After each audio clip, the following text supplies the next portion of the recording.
You have like Should be all good. cool. Perfect. Whatever.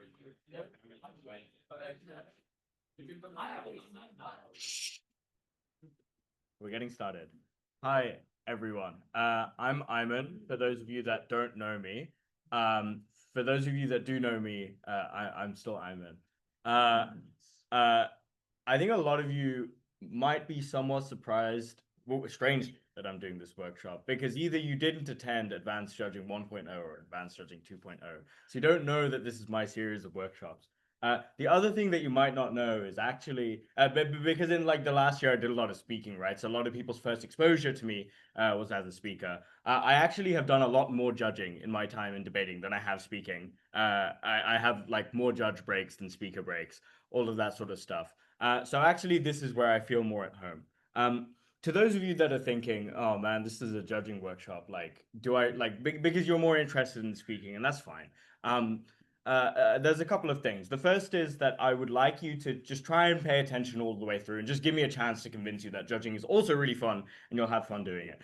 The second thing is, even if I can't convince you of that, I promise that a lot of the things in this workshop will be very effective for you to know as a speaker. I think judging 1.0 and 2.0 also had that qualities wherein like you understand more granularly what judges are really looking for when they're judging you and all of those kinds of things.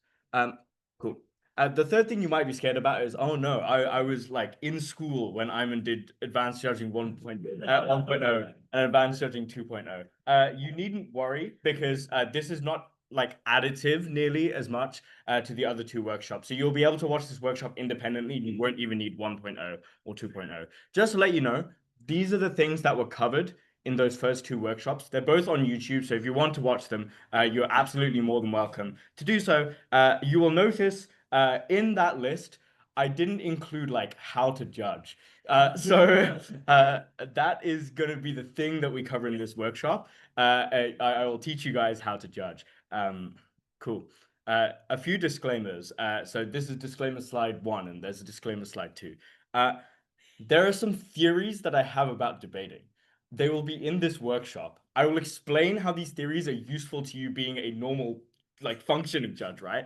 But if you don't like these theories, you don't have to use them. It's fine. I will also like put in all of the things that you do need to know. But I would just note that whenever I did this in 1 and 2 as well, right? Whenever I include a theory about debating, it's not intended to like subvert and like be like you and not like other girls in the activity. It's like actually meant to help you. So engage with it if you want. Don't engage with it if you don't want. If you think it's too confusing or you think I'm just chatting like pure shite, that's fine.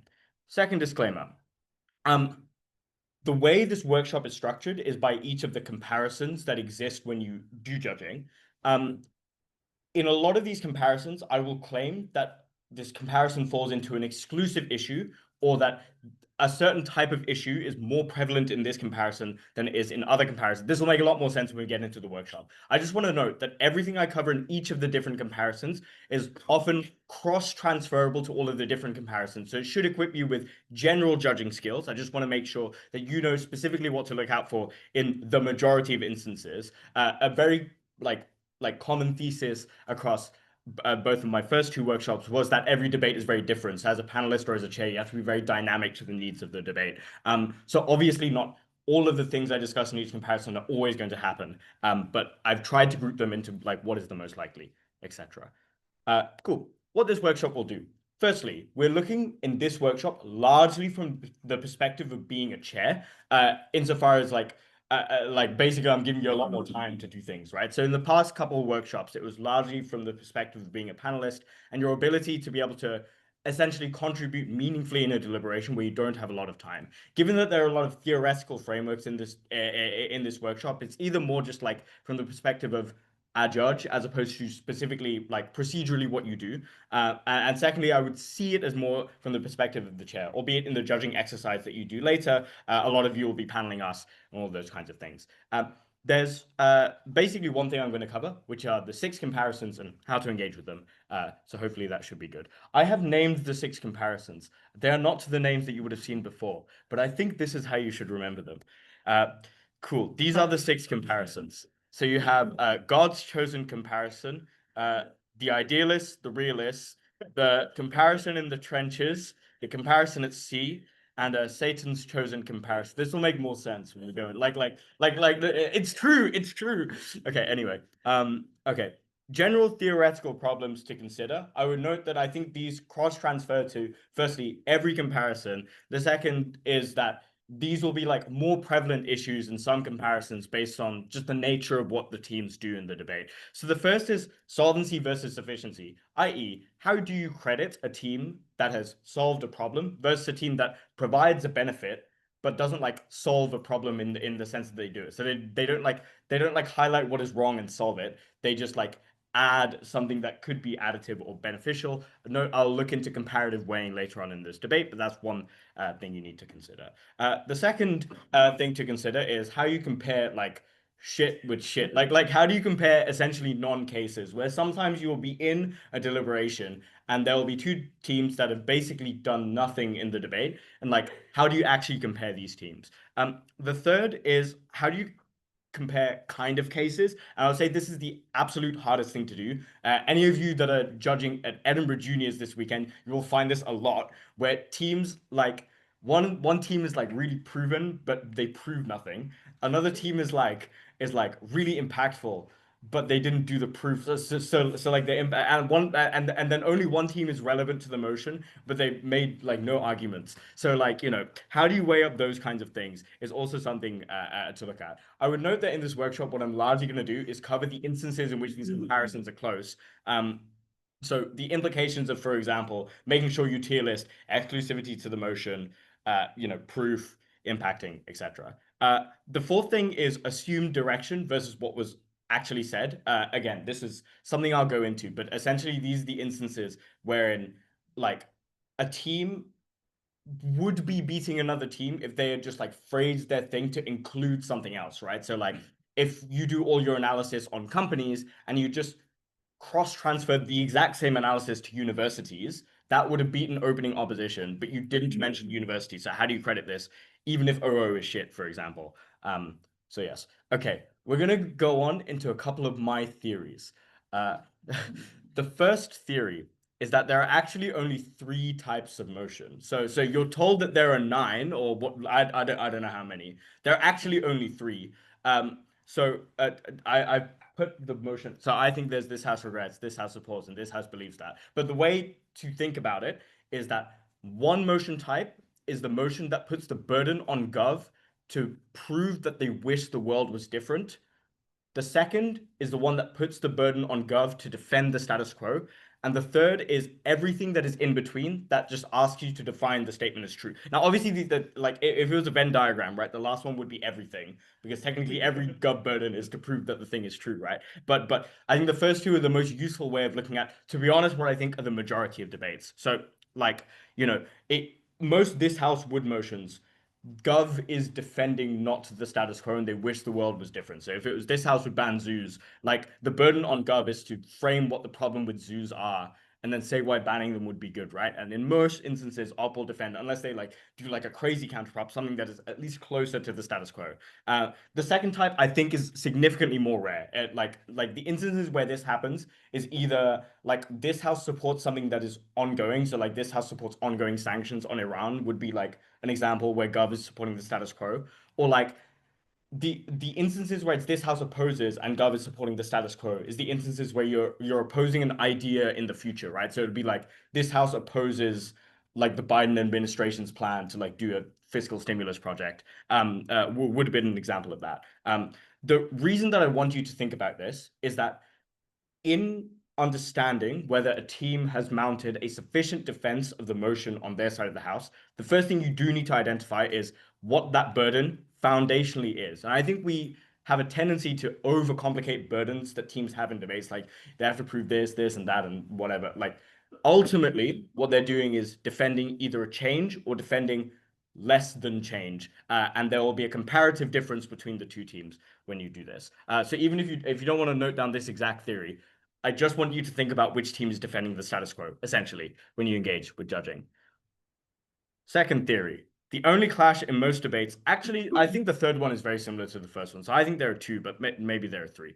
The first clash is this is a correction versus this is an overcorrection. The second clash is this is true versus this is false.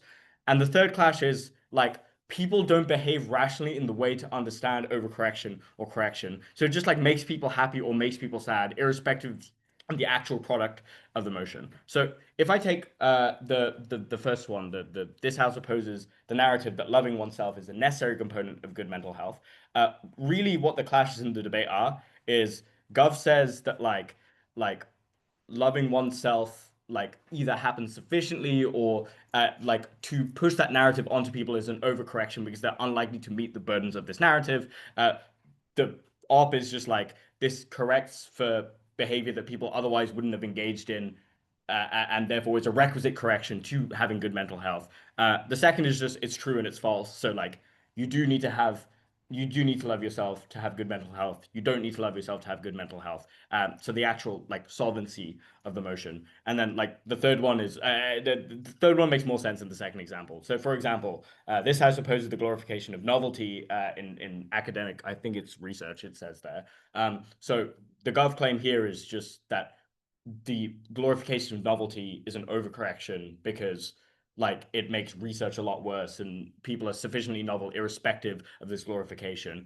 Op says that like the structures are really really old and so absent of this glorification you wouldn't have sufficient novelty, so consequently it is a correction as opposed to an overcorrection. True v false, like academic research should be novel, it shouldn't be novel. And irrespective of the first two, like in this instance the class is just like people engage in such a way with academic research that the glorification of that novelty just makes them feel better about their research or worse about their research, etc. The reason I'm telling you this is that there's a tendency in judging for people to really, really overcomplicate what a clash is or what a margin is. So in in conjunction with my first theory, which you might have thought was crazy, but now it's going to be making a lot more sense, is that one team is usually trying to correct something. The other team is trying to prove that that thing either doesn't require correcting or that to correct that thing is actually an overcorrection given the method given. The second thing is just proving whether the thing is like true or false or necessary or unnecessary based on the burdens that are applied on the motion, right? So once you've done step one, which is in theory one, oh, bye-bye. Okay. And now you've done step two, you granularly understood what the burdens imposed on that team are without even having to go into what like the specific content would be, like the burdens on like proving universities do this and like actors behave in this way and they all have these biases. These are the underlying premises of these burdens. Okay, cool. Let's go on into God's chosen comparison. God's chosen comparison. The teams will defend their side of the motion. And you need to arbitrate who's defended their side better. That's all you have to do on top half. And it's fantastic because it's like that, like this is the most intellectually honest form of debating. Wherein like, there's no like fucking strategic implications. No, they just debate, and that's awesome. However, there are some instances in which God's chosen comparison can be quite close, and there are problems when you're arbitrating the top half. These are, I think, the most common problems on the top half, or at least I think these problems are more common in top half comparisons than other comparisons. And I've like illustrated, so, like I'm here, right? But it's this house supports city beautification projects in developing countries. So illustrations of each of these problems. The first problem that often happens on top half is that neither team clarifies like what the actual issue in the status quo is, and they just outline relative benefits and relative harms. So no team does the framing to prove, for example, why cities in developing countries in the status quo aren't beautiful enough, why they require more beautification, why they're not economically productive enough, why they're not incurring enough tourism. So they don't do the framing. They just say in like it could be good, and the other team says it could be bad. And so you believe that both instances are possible and both instances actually do but bring harms and benefits. So you don't know in what specific instance either the harm or the benefit is more likely or whether it's more impactful. The second problem that often happens on, and the reason this happens more on top half than in other comparisons, is usually like a semi-decent closing team should fill that gap, right? So like often this is a less important problem in other comparisons, although it can happen in pretty much every comparison. The second is that the team that is lying is winning and the team that is telling the truth is losing. This happens more in top half comparisons because generally speaking, then like the way that the closing team beats the lying team is by telling the truth and also just using all of their content to beat the truth telling team. And or like the other closing team like is able to beat the lying team by telling the truth, but just better than their opening, right? So this just happens more on top half comparisons. And it's extremely annoying because often, especially if the OG team is the one telling the truth, they don't have the reparative means to be able to beat opening opposition once DLO has started lying out of their ass. So it's quite hard to arbitrate. The third problem that often happens is that you have different metrics that they're trying to argue on, and no weight is really applied to different metrics. They just argue the relative benefits and harms of these. So, for example, here, one of them is arguing for like on the benefits to mental health, the other is arguing on the benefits of the economy. Like, how do you weigh up these sorts of things? Let's get into that. I think the main thing to make sure you know when you're engaging with top half problems is the following. So the first is your job as a judge is to extract value from the teams that you assess. So I've said in previous workshops, it's not really your job to be charitable, but nonetheless, it is your job to be able to extract everything that is there to a very reasonable degree. So I think a big pitfall that people fall into on top half, if we go back to the problems that I was looking at, is that people think, oh, one team is lying, but the other team is like bad. So like it's hard to arbitrate the two because they see them in their binaries as opposed to scalally how these teams could be proving something or something else. So walk through not what the drawbacks of each team are, but what is actually creditable. What can we believe given their analysis and things like that? So the example I've given here is that yes, opening government might have lied. They might have narrowed the frame too far. But the underlying premise of their analysis on the incentives of, for example, municipal government still applies in the instance in which opening opposition is arguing. So even if in this example you don't believe that that these beautification projects would only be restricted to economically unproductive areas, even if you don't believe that, you probably believe to some extent that it either cross applies to opening opposition's instance or you believe somewhat that governments have incentives to be selective about what they do, etc. So even if it isn't the illustration that that team has provided, at least you're able to you're able to come out of the lie that they're arguing in and bring the top half to a truth, right? Or something like that. Um, I think the second thing is looking at what their analysis leads to in terms of the metrics, as opposed to just expecting weighing. Because I think, generally speaking, I think weaker judges just expect the teams always to do the weighing for them. I do think teams should do weighing. Like, it isn't your fault that they didn't do the weighing, but I also think you should be able to find it implicitly within their analysis. The reason for this is very simple. When teams drop a mechanism, the mechanism is operative. So this means that someone is doing something. So, hello. I think it's just, I'm just gonna fix where this is. Oh, okay, no problem. You can move it. Oh my God, that's so cool. Eli has moved my bar. Now you can read my slides. So the reason for this is that mechanisms are operative, which means that someone is doing something. That is how a mechanism works, right? Because something has to happen. So consequently, what this means is that you can either infer things like scale, or you can infer things like intensity, or you can infer things like vulnerable groups within the mechanisms that are happening within the first place, for example. So if we take the example of the competing metrics of mental health versus the economy, within the mechanisms, for example, maybe opening government proved that all people are going to engage with greener spaces and they do the psychological analysis to prove why it'd be good for mental health. They just don't weigh why mental health as a metric is important. Opening opposition says this would like fuck the economy up, but they don't prove any of the scale of it. Like they don't prove within their mechanisms that the price is going to change by this much or whatever. So there's a lot of uncertainty within this metric, etc. So then you're able to derive firstly value and secondly certainty from the metrics just based on the mechanisms as opposed to just any explicit weighing that they're going to give you. The third way you can approach a top half problem is just put them in a shootout. And I don't mean do the WSDC thing, which is count arguments. Like, don't do that. That's a terrible idea. But simultaneously, sometimes a team just proves more benefits than the other team proves harms. Maybe that is counting arguments, but maybe sometimes there isn't another way to arbitrate the top half. Maybe one team is just analytically more rigorous, and in the instances where the other team is sufficient, but the relative degree of harms and benefits are similar, like you don't have to get like super technical and look at the like if one team is like ever so slightly sufficient, right? Like obviously the analytically more rigorous team can win. You can arbitrate on unfortunately what are somewhat arbitrary metrics, but that's why they're given to us. Yes. I feel like sometimes in debates you have, say, the opening government being much more analytically rigorous, but running like a bad argument or one where you can see the benefits aren't very large and they don't weigh, or you just think it's not true. And opening opposition run arguably the true case, a much more intuitive case, but far less analytically rigorous. Sometimes when I'm giving it away, I'm just kind of like, they're rigorous, man. Like that's why OG beats them.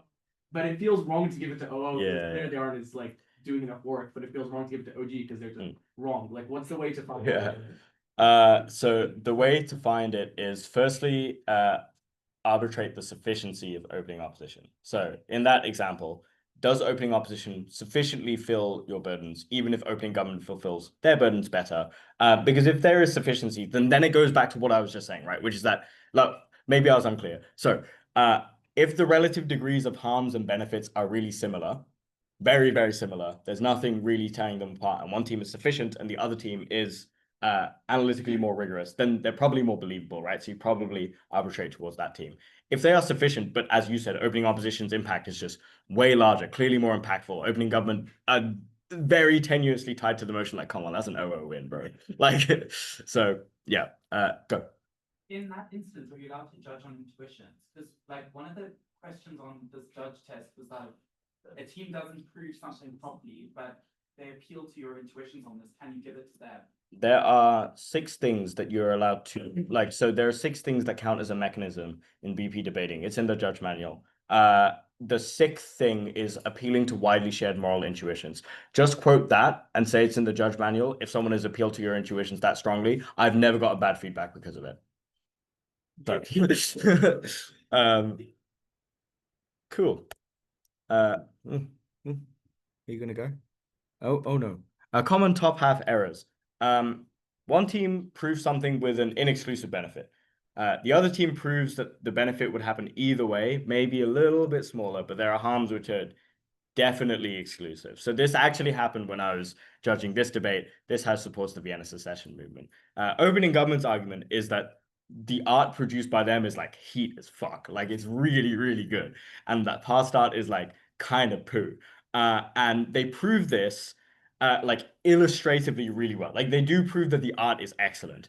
Opening opposition says the art is fine, but there's already a trend towards similar art. It's just what the movement does is it eradicates choice for people that like the past art. And they do prove, to be fair, that the movement is extremely coercive. And they then arbitrate like what this art does. So this then goes into the sufficiency and solvency problem, wherein it is the case that maybe opening government provide a benefit, and they do provide a benefit. It is kind of exclusive, maybe not the most exclusive because maybe there are other forms of art that do these kinds of things. What opening opposition do is that they are able to highlight a problem in this happening. So absent of opening government being able to solve this problem, like the burdens of this is shifted. So just make sure that like you're watching how the burdens shift, just not who is more analytically proven.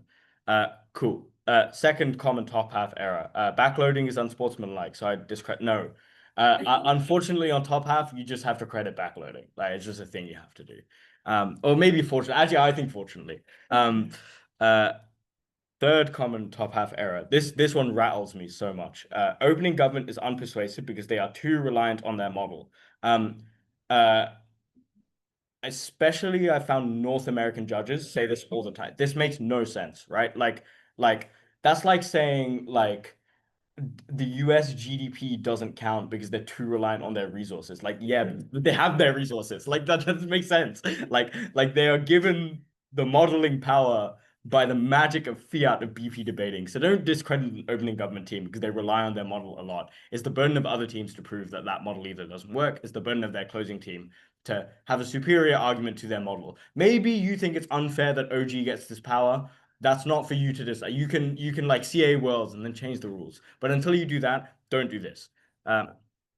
top half advice, and this is advice that I give very frequently, which is when you are judging, spend time on the top half. The second thing is in deliberation, and you can feel free to disagree with me on this one, because after you do this, you should definitely do the most contentious clashes first, but do the top half first, even if it takes you a minute, even if it takes you a minute and a half, because foundationally, your understandings of the rest of the debate generally tend to come from what you do and don't credit on the top half, right? So, like, if there's a whack call where, like, two of you clearly have CG firsting and two of you clearly have CG fourthing, often the reason for this is just because people haven't arbitrated what they've credited on top half properly. So have a discussion on the content on top half, and in oral adjudications, take time on the top half.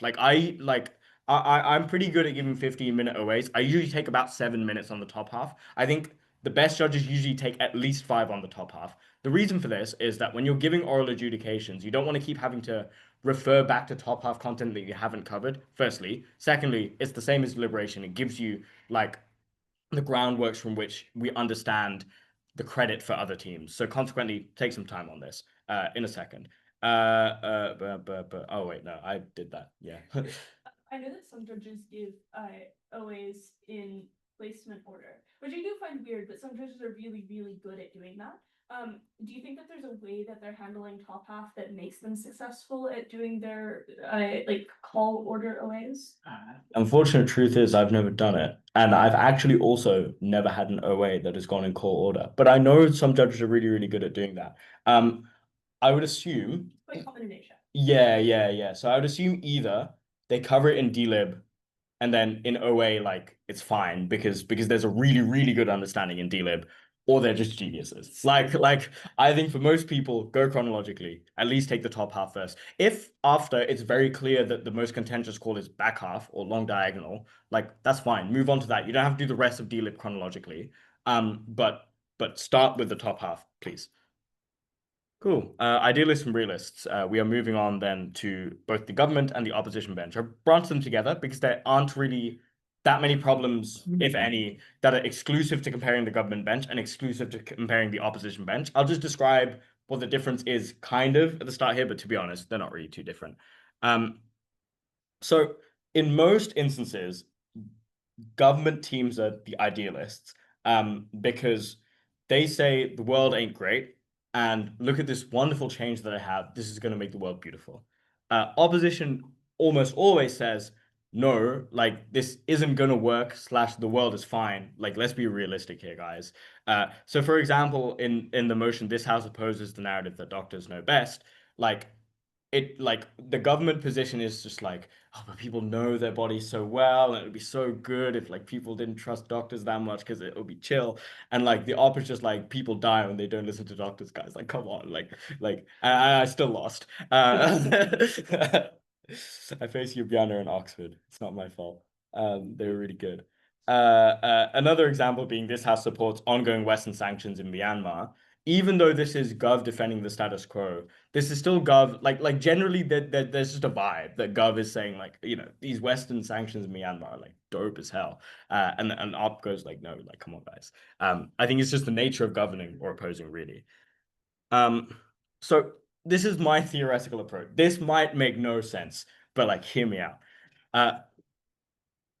The problem is often with idealism or you know, like government positions, you just don't believe them. Like it just seems too good to be true. And the problem often with opposition teams is that you believe them, like you believe because you know the status quo and you live in it, but you don't really see why it's all that good. You just are confirmed by it. So follow me. The idealist team that proves their idealism most realistically generally tends to win the government bench. The realist team that proves their realism most idealistically generally tends to win the opposition bench. Like there are different reasons for this, but generally that tends to be the case. This is I don't know. Like yeah. So like you get to the stars faster. you know, if you can prove the rocket, right? Like so gov teams are proving the rocket, and then like op teams obviously prove that this rocket isn't going to get all the way up to the stars, but like that's all they prove, right? But if they prove that it drops like a bunch of candy, like that's dope. So obviously that team is going to beat their opening opposition team or whatever. Okay, this is how you actually should do bench comparisons. That's just yeah. So the myth that we tell you, it's a bit like GCSE. Like apparently in GCSE chemistry, they just tell you a bunch of lies. Yeah. Like and then you get to A level, and then they're like, all of this is lies, and we just told you because it's like easy to understand. But now everything's gonna get doubly hard to understand. This is the advice we usually give to novice judges is that, you know, bench comparisons are about weighing the bench, and it does, like, the reason we give them this advice is because previous to this, they often weigh the bench on like really strange metrics, like, you know, one of them is more stylistic, or they don't realize one of them is very derivative, and things like that. But actually what they really are, like 95% of the time, is just determined by the burdens of the motion. Like, make this really simple.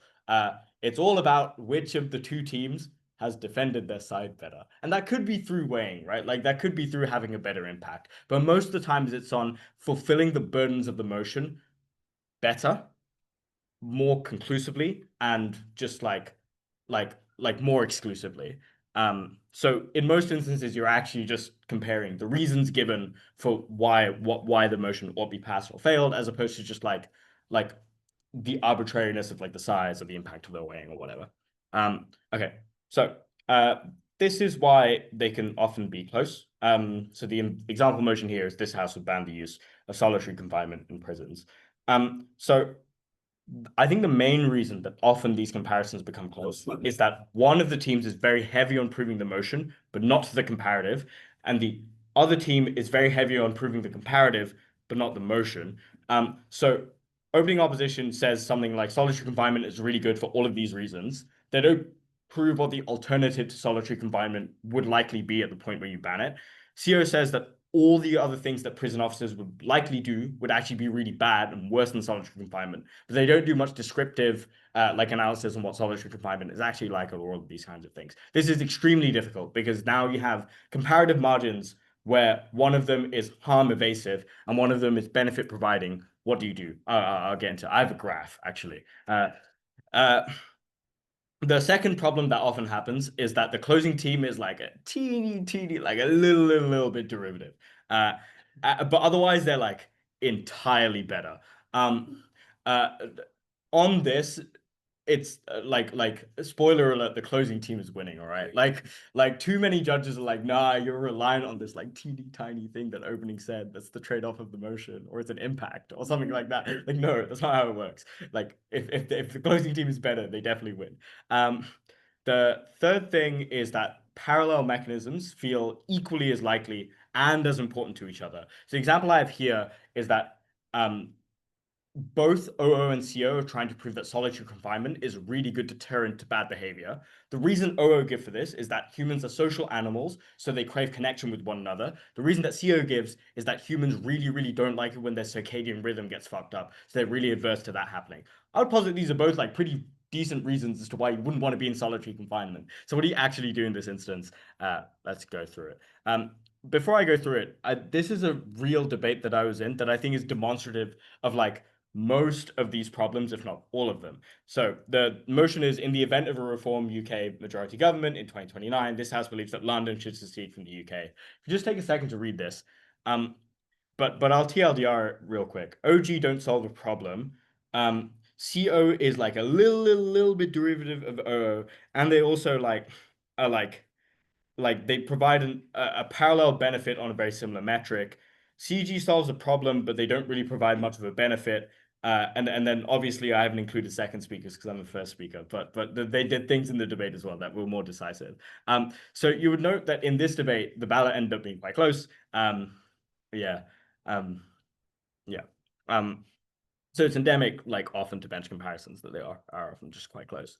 So the first thing I want to say about, this is my graph, about problem solving versus benefit providing, or problem solving versus like harm causing on the other side of the house, is you want to adjudicate on the degree of the comparative impact, not just on a larger impact from zero. And I think this is where a lot of judges like fail from being good judges to becoming great judges because they just like can't comprehend this. Basically, in this instance, CG has done like the comparatives in the middle. The loads of work on why their rendition of the motion will avoid the harm that is going to occur on the comparative, and they do maybe I should have put it like that. They've done a little bit of work proving why the motion would create some sort of benefit. Maybe even the only benefit they provide is that the motion avoids the harm that they're saying. But OG almost do no work on the comparative, but they claim a fuck ton of benefit, and they weigh that benefit extremely well. In this instance, and obviously, like, your brain doesn't work as linearly as this, but I think it's a good way of thinking about it. The degree of the comparative margin exists so much greater in closing government, even if the degree of the benefit from zero, basically, is a lot less than what has been created in opening government. So consequently, CG should win. The second thing I want you to think about is seeing if parallel mechanisms can create impacts within themselves. I'm not gonna lie, you kind of have to be like a little bit insertionary here, but I'm gonna be real. When comparisons are close, that's all you're doing. All you're doing is inserting yourself. For example, like seeing whether a parallel mechanism, for example, circadian rhythm or social creature not having interaction creates an impact that is more either intuitive or adverse within itself or something like that. The second thing is using the other bench to help you out here. So see if there's an engage with instance. So for example, if closing government like is engaging in both cases of deterrence wherein there's social creature and there's circadian rhythm. And then you see in which instance the mechanism is more resilient as opposed to just where it's more likely in a vacuum. So consequently, then you're able to arbitrate these two teams. If neither of these things are fulfilled by the parallel mechanisms, like lol, like the opening government team probably wins. Like genuinely, what else do you do here? I'm sorry, like opening probably wins. The third thing I want you to think about is adjudicating the degree of the reliance and interrogate specifically what the content is that they're reliant on. Because if a team is smidgen derivative of something that is very important, but they're only a little bit derivative of it, it's not just like being able to say that they're derivative that's important, but like looking at firstly how much they're derivative of it or how much they're reliant on it, and secondly what content specifically that they're actually reliant on. So this means that you avoid the pitfalls of like adjudicating against a closing team because you think they're a little bit reliant on their opening, but actually the rest of their content is either non-reliant or it's like semi-reliant, but it it independently works extremely well. I think like an interesting rule of thumb to think about is if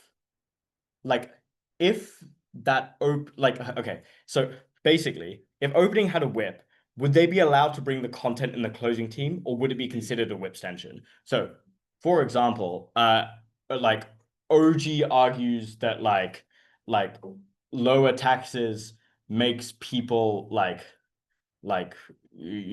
poor, and then CG argues that like lower taxes incentivizes corporations to come in, etc. Basically, if CG had run that first argument that OG had ran, would they be able to run their argument in whip? If the answer is no, then the team is probably independent enough. Like they're probably not that reliant, something like that. If the answer is yes, then yeah, you should interrogate the reliance and stuff. Advice for the bench: don't ignore whips. They also make content, and you should arbitrate that. Second thing, yeah, so often this is the same as actually ignoring whips, but basically judges often get extremely preoccupied with just weighing the cases because they're like constitutive to the motion more so than maybe the deputy speech or the whip speech. But there's also relative resilience that these speeches create for these teams, and so you should also adjudicate on that. Cool. We're now moving on to the trenches. That is the short diagonal. So the reason that I love adjudicating the short diagonal, right? Because it's just like so frequently a bloodbath. Like it's like designed to be as such because CG and OO have a time buff. Like OO has the buff of being OO, right? So like often OO is just the strongest like team in every debate, right? Because CAs don't know how to set motions.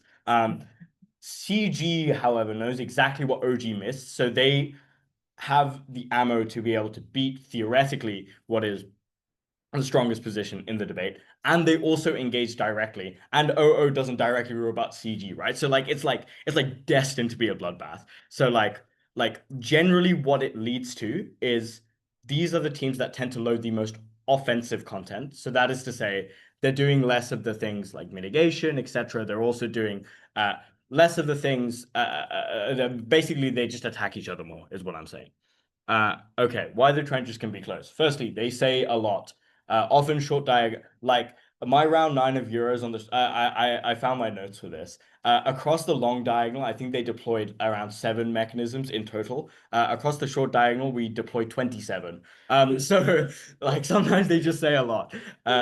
The second reason it gets close is because OO is losing to OG and CG is a little bit derivative, right? So OG is clearly winning the top half, and then CG is reliant on OG a lot. So in that instance, the question is CG allowed to have the same resiliencies that you gave to OG in the top half comparison?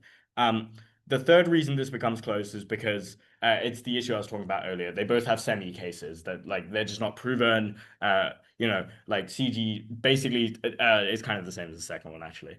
Um, how to approach the short diagonal. In a similar way to how we were talking about bench comparisons, which is that when you're arbitrating these, you should look at the relative degree of their reliance. You should consider whether the extension from CG is reasonably new or whether the added impact, so if you perceived it as an impact extension, also operates as mechanisms or weighing or as anything else. So how they could be differently operative within the debate. And the second thing I would note is that even if you think CG has like an impact extension or an extension that isn't really that new, they can still win entire debates if they outweigh the other things based on exclusivity of the motion, your proof of the motion, etc. So consequently, I would be careful to deduct CG a lot against OO in the instances where OO also hasn't been very good, like they're just unproven or something like that. The second thing is be careful about implicit preemptions that are built into opening opposition, because they would have done this intentionally, but like at the same time, like obviously they don't get to directly engage with closing government. So if we take the example of this house opposes the glorification of courage, OO says it encourages people to be more courageous. People aren't sufficiently courageous in the status quo, and they need to be pushed to do so. And that in a lot of instances in life, we must be courageous. And then closing government says that glorification pushes people to do things they don't want to do, and this makes most time for most people quite miserable.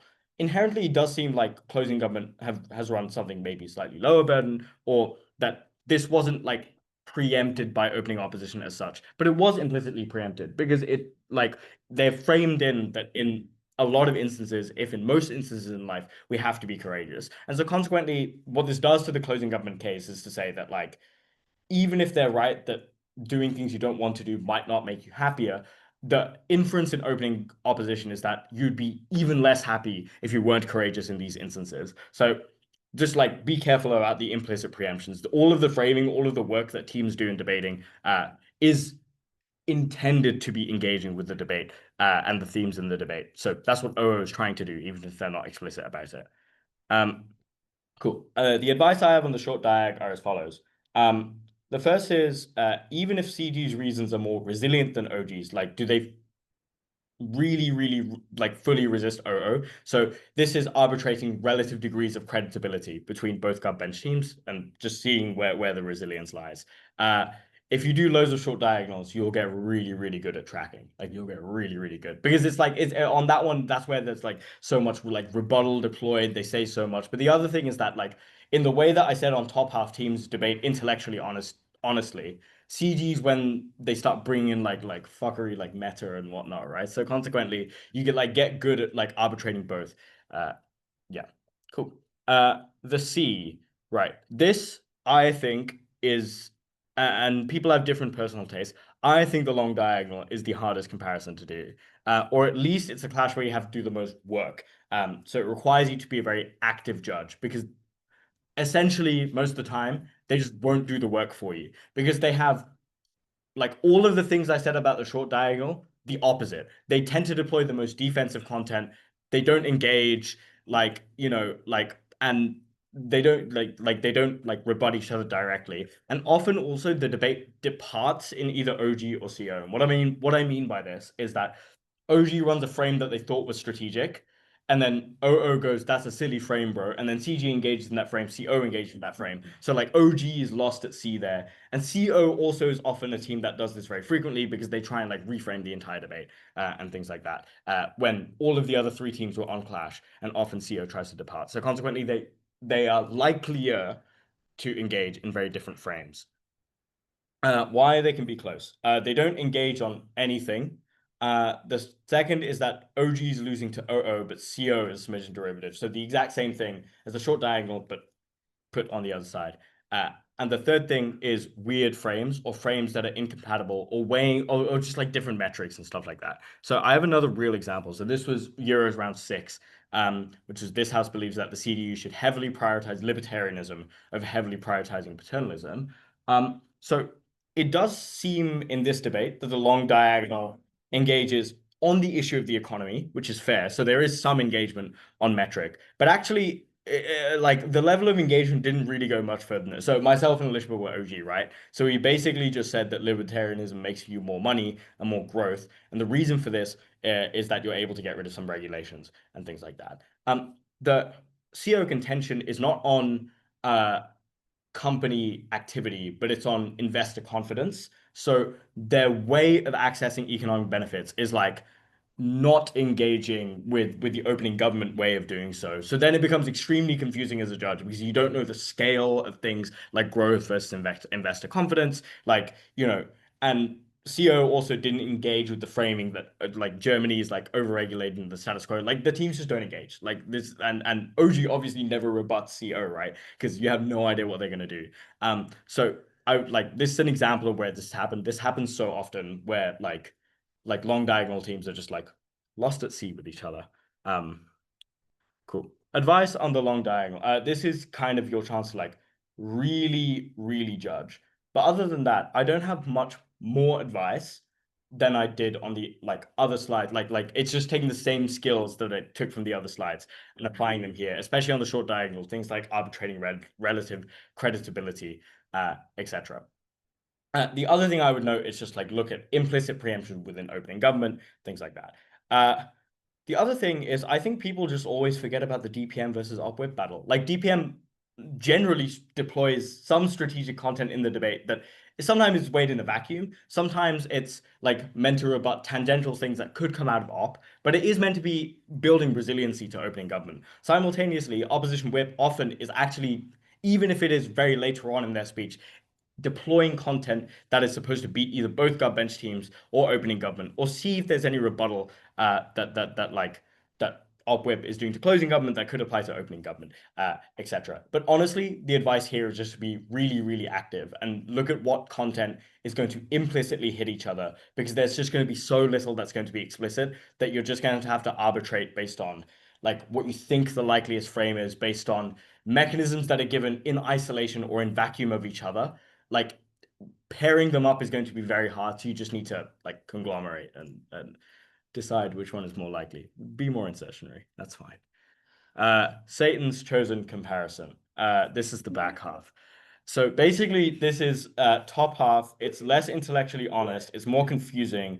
It's usually worse, and it's also a direct product of your understanding of the top half. So like take everything that's fun about judging the top half and make it worse. But what I would say is sometimes top half is like so bad that like this is a pleasure, right? Because they just like do everything that you thought was going to happen on the top half. And it will still be like not as intellectually honest as the top half. It's just like top half in that instance is like intellectually like terrible. Whereas like back half is like debate mattering, filling burdens, right? But like they are just better. So sometimes that will happen. Most of the time, I no. But okay. Why Satan sometimes descends and decides to make the back half close.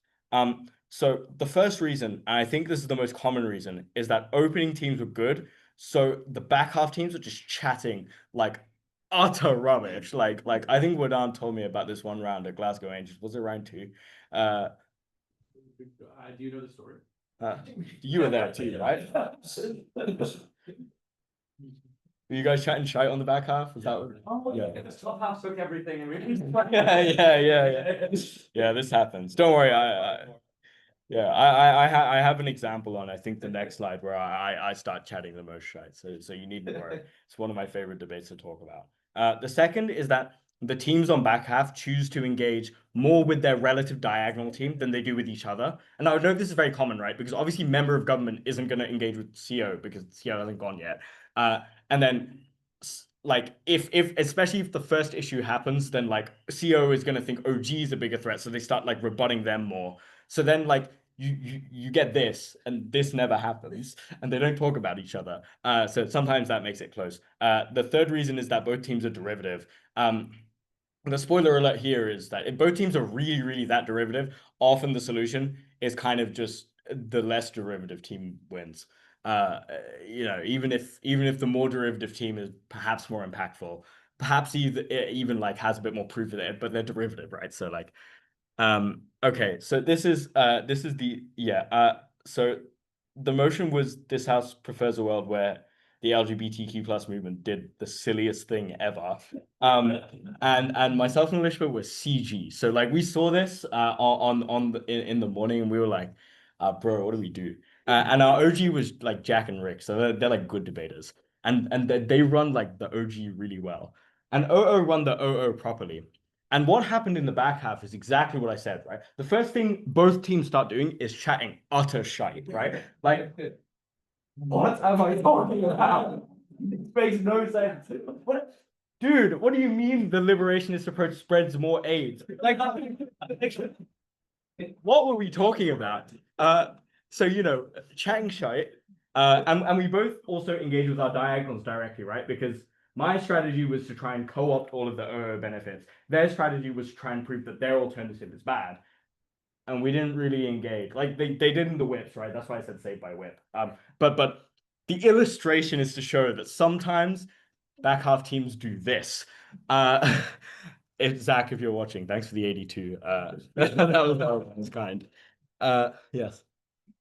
Second, we were the only gov bench call for the entire round. If CO ran, it spreads more. like yeah, so over. How to approach back half.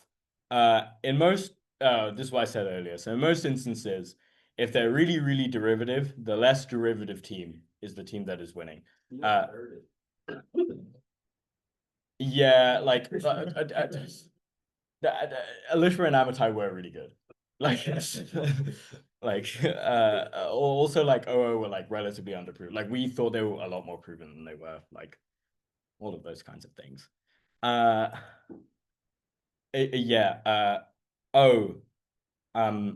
Yes. The second thing is look at the credibility of back half teams before you weigh these teams. So I think a big pitfall that judges fall into when they arbitrate back half teams is that they try and engage with both back half teams' best case, which is fine. Like you ought to do that at least somewhat when you're looking at when you're looking at different teams. But the problem is their best case is only the best of their creditable content, right? Not the best of all of their content. So if it is derivative, if it is a knife, then discredit that first before you end up going and doing these things.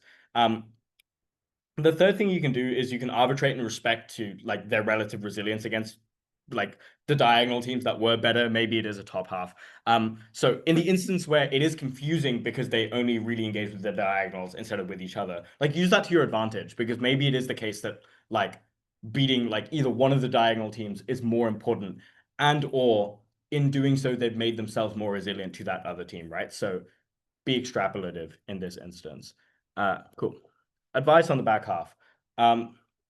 So what should happen theoretically on the back half is that whips should end up engaging more cleanly than members. So often what you will be doing like quite heavily on back half is weighing responses. And you should be fine here. Like you'll be able to tell relatively what is happening on back half, hopefully based on the whips.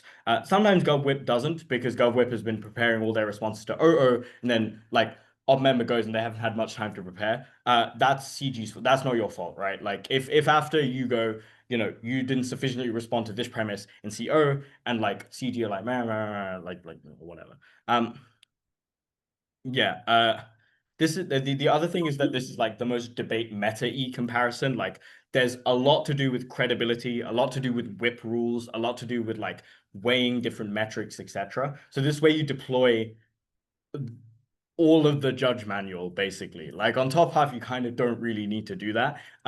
Here, you do need to look at things like how credible the team is. You do need to look at whether the whips have broken the rules and things like that. And often these are the less intellectually dishonest chats that you have like in deliberation, because you're not really talking about the content of the debate. You're just going like, oh, I think this is against Article 7 in the judge manual. But like, yeah, sometimes that's just how it be. Cool. I talked for an hour. Does anyone have any, because I didn't have any exercises planned or anything. It was like I need to actually teach you guys how to do it. So if anyone has any questions, we have some time now. If not, I have a draw ready. Yes. How can one be a good panelist? Huh? Watch up on that. No, like seriously, like the only thing I haven't covered. So if you watch 1, 2, and 3, you will know hopefully everything in judging apart from how to give a good OA. I haven't done that one yet, but like the way you give a good OA is you watch. Fishing for another slot next Yeah, time. it is. Yeah. The way you give a good OA is you watch other workshops on how really good judges have given good OAs, and then you listen to some good OAs, and then you copy them. Yes, Cyrus. How do you determine if something this is so the advice. Okay, so we asked Alex McCready this in 2023, myself and Woodan, when we went to the Sheffield IB. She gave us one answer, and it was it's intuitive. So something is proven, firstly relative to the burdens that are placed on it, right? So like the burden of it is that this thing must be proven. So the first thing you need to identify is what you want to be proven before you've identified whether the thing has been proven. So a big mistake that judges make is they misdiagnose what actually ought to be proven. So that's deferring back to the first parts of the workshop. Past that, like it is seriously just your intuition. But the ideas of concepts like the AIV, the idea of things like non-intervention are supposed to make most people have very similar intuitions on things and whether things are proven or not. I think the questions you ought to ask yourself when something is proven or not is just based on the information I've been given, do I buy that the thing is going to happen in most, some, or no instances? Like, do I think it's going to happen based on that? Is that a way I think people operate? And the second is, even if not, does this change my understanding of the motion or what is likely to happen? And consequently, based on this, like what happens? But it's just intuitive. Yes. Just to add into what I said, another McCready judging tip is when you're not sure how much an argument is proven, if there are just less burdens needed to prove in the argument, it's more likely to be proven. So I know that she's done like bench weighing before, being like opening government only needs to prove 3 things, closing government have to prove like 8 things. Opening government probably closing government. Like it's a simple argument. That's like Occam's razor. Yeah. How many assumptions you need to make before something is believable type thing. Right. I've got 45 pounds. I need to stop there. Yeah. Any other questions?